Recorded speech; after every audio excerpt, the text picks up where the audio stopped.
All right, ladies and gentlemen, I hope you had a wonderful weekend. We got the first set of big data with the Non Farms this week, a bunch of other data sets, and now Wall Street is already talking about rallying until Valentine's Day. You thought it was just the Santa Claus rally? No. Wall Street is getting very bullish, and if these couple of sets of data confirm that, it is going to be a very wild end of the year, and it is going to front run everything coming into next year. So, Chad, we got a lot to talk about. I have the calendar for you. We'll go over all of the events very broadly. Then throughout the week, we're going to dive into all of it, but then I want to talk to you about what Wall Street is saying, the things people are bringing up with the bonds, and what you should be watching for this week. And I even got a couple of plays. So, Chad, what I need from you, a thumbs up on the video. Make sure you're subscribed. And if you don't know, we are live Monday through Friday, 30 minutes before open,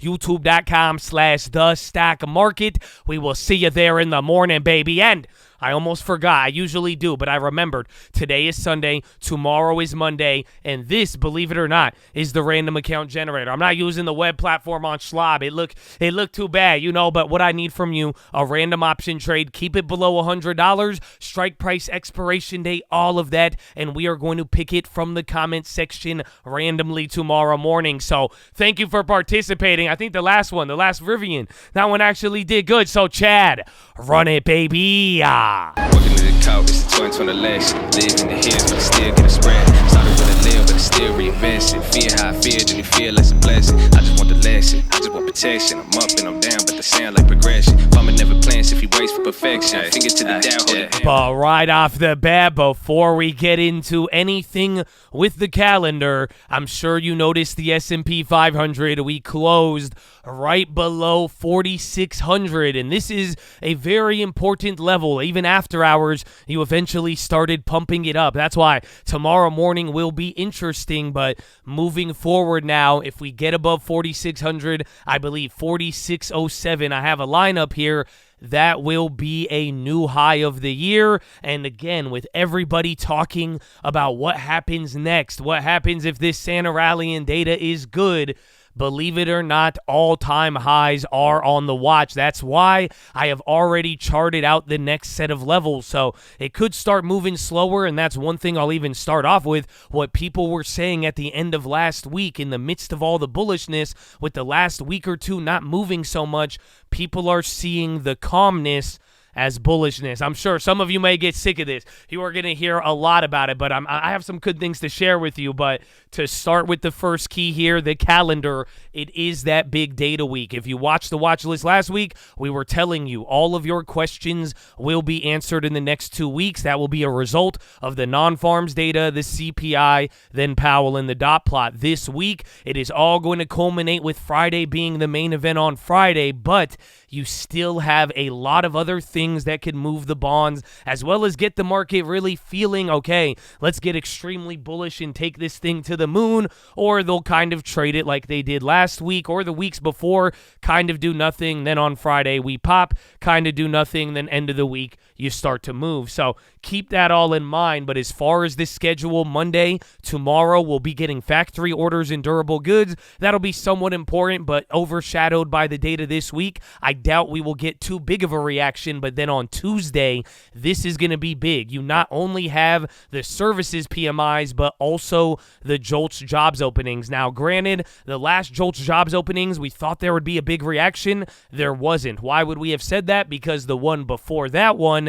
it caused a huge reaction. I think it was one of the biggest 10-year reactions on the bonds all year as a result of the JOLTS jobs openings coming in a little bit too hot or too cold. When it comes down to the jobs market, bad news is good news, but one thing we've seen here, if they're showing too much strength or too much weakness, that does get people off their rockers a little bit, but don't get too caught up into it. All you need to know for now, Tuesday is where all of the action for the market should start. We'll see what we carry into tomorrow, but that is what I'm going to be looking for. Then Wednesday and Thursday, this is where we kind of slow down a little bit, because then you'll have our jolts on Tuesday, then everybody waiting for Friday. But Wednesday and Thursday, you're going to get a bunch of global data. There will be CPI and trade data, balance, imports, exports, even from the United States, but also a bunch of other countries and even Japan. This one's going to be important. They have a huge data dump. They have CPI, imports, exports, factory orders, all of this stuff starting from tomorrow night, I believe. So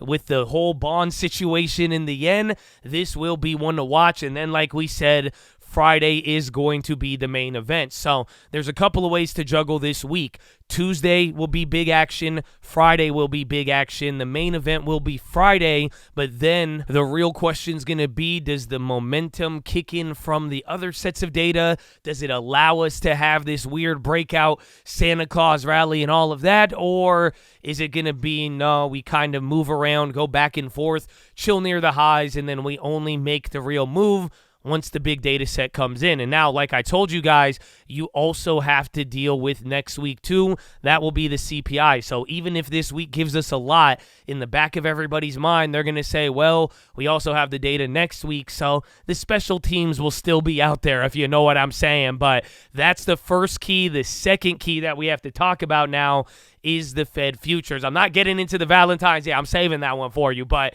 the Fed futures, we were talking about this one last week. We made a play when the odds of a March rate cut were at 20%. Then you started hearing Bill Ackman and everybody else. Well, now it is pricing in more of a probability that we cut in March than not, and that is extremely bullish. So even what we heard from Powell last week, on Friday, he had nothing to say about any of it. We had the financial conditions easing even more and after than when he spoke, but he kept his speech the same. He doubled down on saying we're not raising rates anymore, but he did throw in his occasional hawkish comment. But once again, with the data, Powell in the market, all of this stuff is just saying we don't believe him. That's why the Fed futures are looking like that. So why I'm bringing this up as your second key, because it's at a point right now where it is so bullish. If there is good data, it makes it more bullish. I mean, we'll be pricing in rate cuts by January, but I wonder how much of a certainty we could price into March. But if anything is going to be vulnerable to bad data,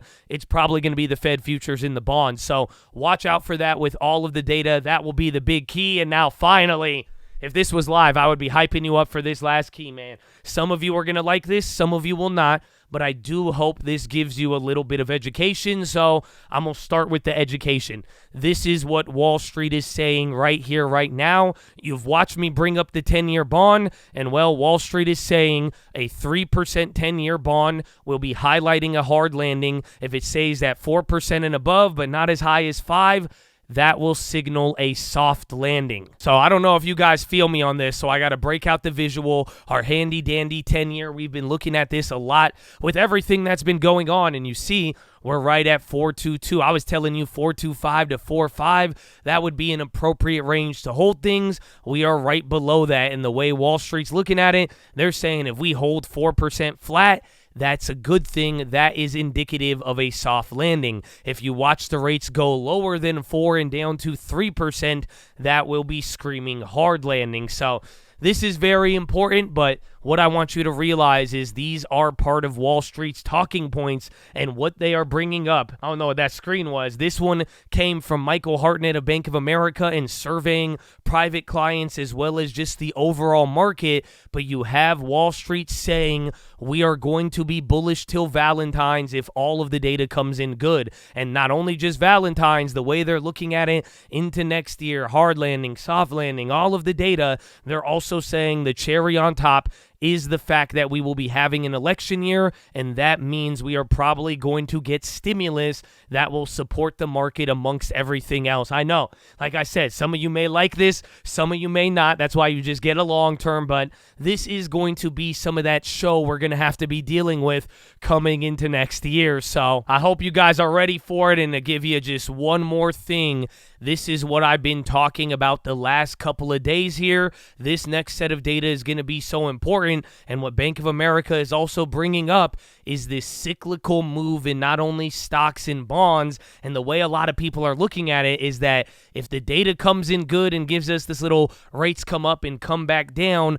last time that happened was around 1984. And the way people are looking at it, if the data is good and everything is good into next year, the bullish of the bullish are breaking out the 1984 bond chart to say that 2024 will be the start of a new bond rally. Again, it's crazy how just a couple of weeks ago we were pooping our pants in relation to 5% bond yields, but that's where people are. And then I'll just give you this one right here. You might want to screenshot this one. I don't want to go over all of them, but so far coming into the new year, these are the top 10 trades of Bank of America Global Investment Strategy. They're saying the top 10 trades for 2024. Number 1, long blended 30-year bonds. Number 2, long zero coupon bonds. 3, long IG tech. 4, long European subordinated debt. 5, long GCC USS bonds. 6, long Japanese yen. 7, long EM assets. 8, long equity diamonds in the rough. 9, distressed tech versus magnificent 7, and 10, long ACWX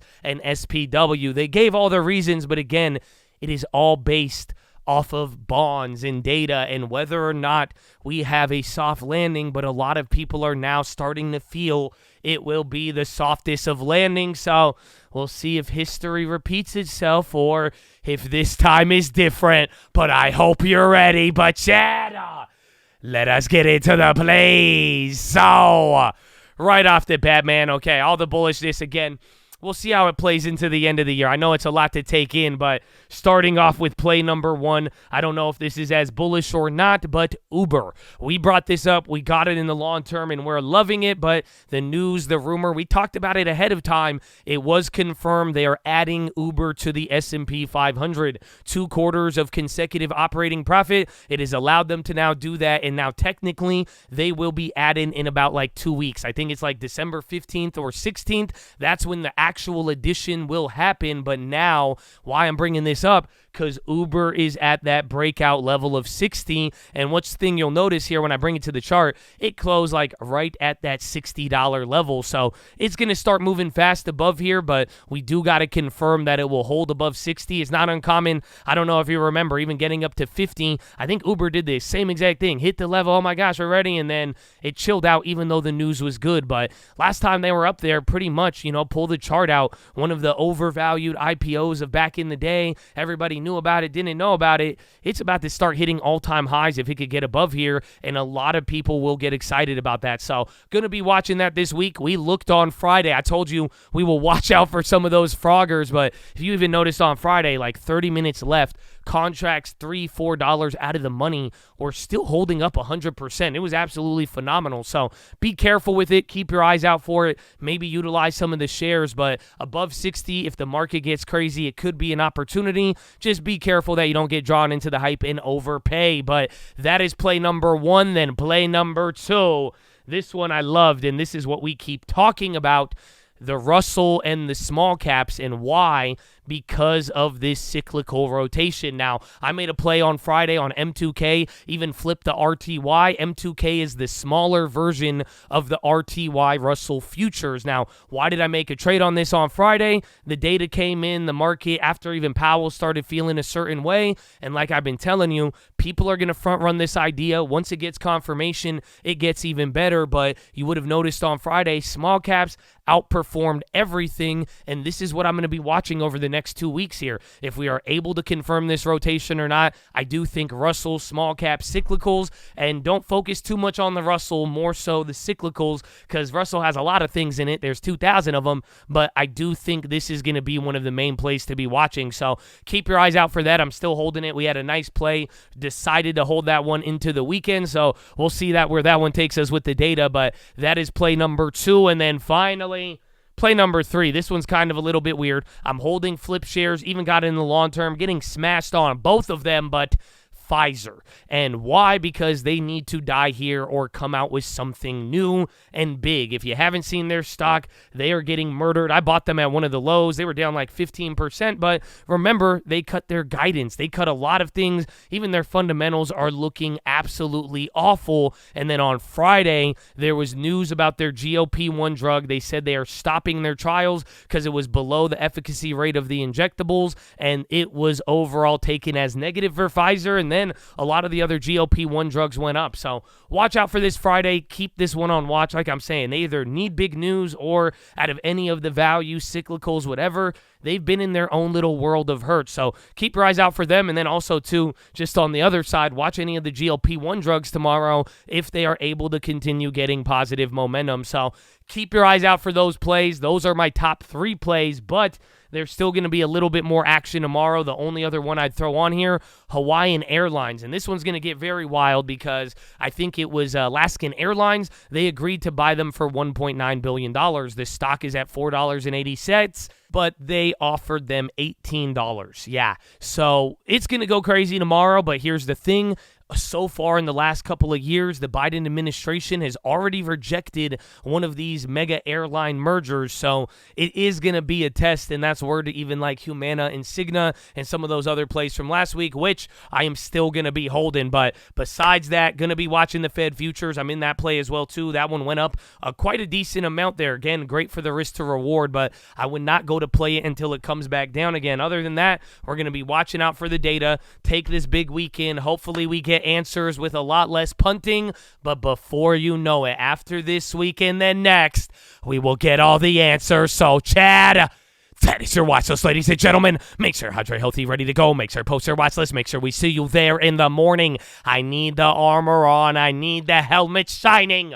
And I need you to remember, if you get blessed with something, I hope you always give that blessing and don't let yourself be a blocker of that blessing. I'll wait till the Philo chat, but Chad, I love you. I hope you're ready for all of it. Let's get through these last couple of weeks. You already made it through the end of the year. Your long term is guaranteeing you no FOMO. And Chad, it's already another year. You know what I'm saying? That's it. The season ends and another begins, but I love you all. Drink that water. Stay hydrated, healthy, all that good stuff. And I will see you in the AM, and peace out. Horn.